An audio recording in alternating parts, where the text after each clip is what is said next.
Jim Jones just went off on Jay-Z, Dame Dash, and Cameron and exposed exactly how their egos tore Roc-A-Fella Records apart. Jim Jones breaks down everything that went wrong behind the scenes. He doesn't hold back at all. He talks about how miscommunication, divided loyalties, and unchecked egos literally split one of the most iconic hip-hop businesses ever. Jim Jones is clear about one thing. If Jay-Z and Dame Dash had figured out how to talk to each other like grown men, none of this chaos would have happened. But they didn't, and everything else unraveled around them. Jim's perspective gives us a rare look into the power dynamics and personal loyalties that rule Roc-A-Fella's empire. Now, I'm about to play this clip for y'all, but before I do, I just need y'all to like, leave y'all thoughts down below in the comment section, and subscribe. Let's get into it. But I do believe, and I'm just talking since we're talking, I do believe that if Jay and Dame would have figured out how to have some type of conversation, none of that shit would have happened. Because we going off of what these two niggas say.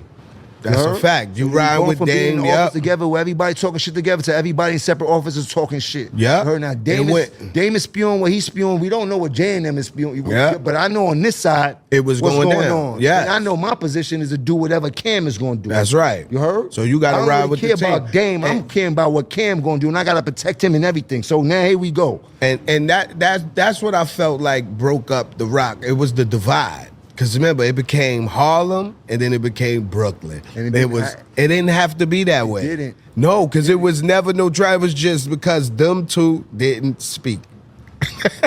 The way everybody else took on the vibe of whatever they was around, and then the shit just grew. And I like that shit whack, man. But at the end of the day, everybody turned out successful. I mean, everybody turned out successful. Everybody turned out healthy. We as black men figure out how to get past that.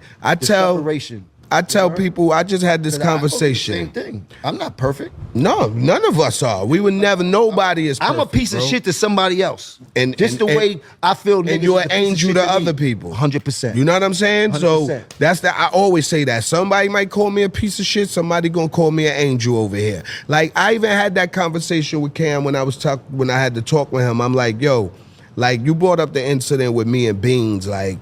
Me and Beans are not childhood friends, you know what I'm saying? Like, I met Beans through rap. Like, I didn't know Beans growing up in Brooklyn, and we grew into brotherhood.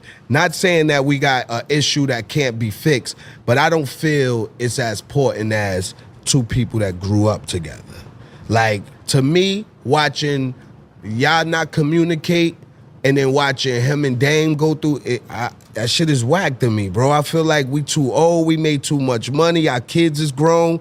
We supposed to be chilling on Oprah yacht in the middle of fucking Santorini right now, my G. You're absolutely right. For real, bro. Absolutely right. You're absolutely right. But sometimes things don't work like that, my brother. And I know, man. As much as I cherish the time we had and cherish the brotherhood that we did, I can't dwell on it. No, it don't pay. I mean, I tried. It doesn't serve me no purpose at this point in my life. You know what I mean? You lose friends, you see who's really with you and things like that. And sometimes people gonna see what they lost. And I know losing me as a friend and a brother is a cold thing. That's a fact. Because you ain't gonna meet too many people like me. That's gonna rap at all. That's a fact. So I'm comfortable with that. And me being that cold person, I had to learn how to be that for myself. I was telling that to Fat Joe and shit like that. Like everything I was willing to be for my comrade. Yes. I had to learn to be that for myself, and that's what made me stronger. You understand what I'm saying? Because it wasn't like I'm just leaving myself open by doing that for so many others. You heard? And leaving myself wide open. And now, in my position of leading, I can't leave myself wide open. That's a fact. Egos don't just break friendships in hip-hop.